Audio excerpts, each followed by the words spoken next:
Your Excellency, Prime Minister Abiy Ahmed, my dear brother, and Mrs. Ahmed, distinguished heads of state and heads of government of Africa, distinguished guests of the people of Ethiopia. If this was to achieve simply the provision of water and energy to the people of Ethiopia and surrounding countries, it would be a marvel of history, a marvel of engineering, and a boon for the prosperity of the people of this region. But if we are to be honest, it is not simply the achievement of what has been done here for the provision of water and energy and the catalytic effect that it will have on economic and social development and security, but it is the journey. Above all else, the journey. The journey of a people who have remained proud throughout history, who have attested that the origins are here, and who have defied all attempts to keep them down. When we toured the facility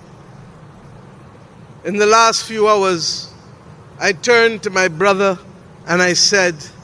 "This is the Adwa engineering feat." And I say so for those who do not know, including many from my own Caribbean community, that when the international world determined that this project was not to see the light of day, that it was not to receive the financing of companies that like to make money and therefore were usually only interested in repayments, that when that befell the people of Ethiopia, the people stood tall, and the people determined that this project was not beyond them, and that it was going to see the light of day, even if it meant that every person who could give, however small, however large, could do so, and even if it meant that it would take much longer than it would otherwise have taken to build. The people of Ethiopia stood tall and put their money where their mouth is. And $5 billion later, we have the prospect of a project that will speak not just to the prosperity and stability of the people of this country and surrounding countries,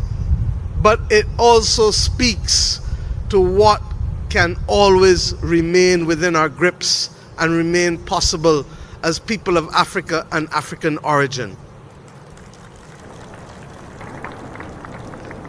On behalf of my own country,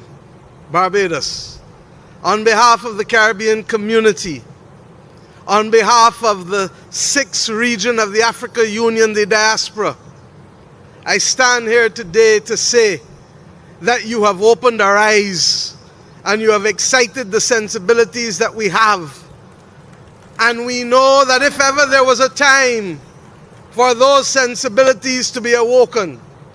and if ever there was a time for us to understand our possibilities,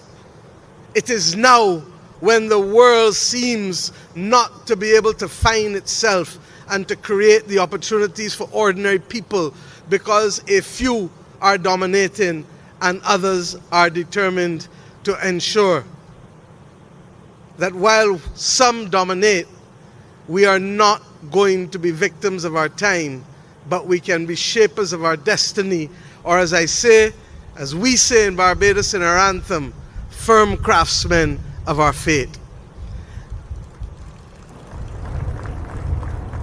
Adwa told us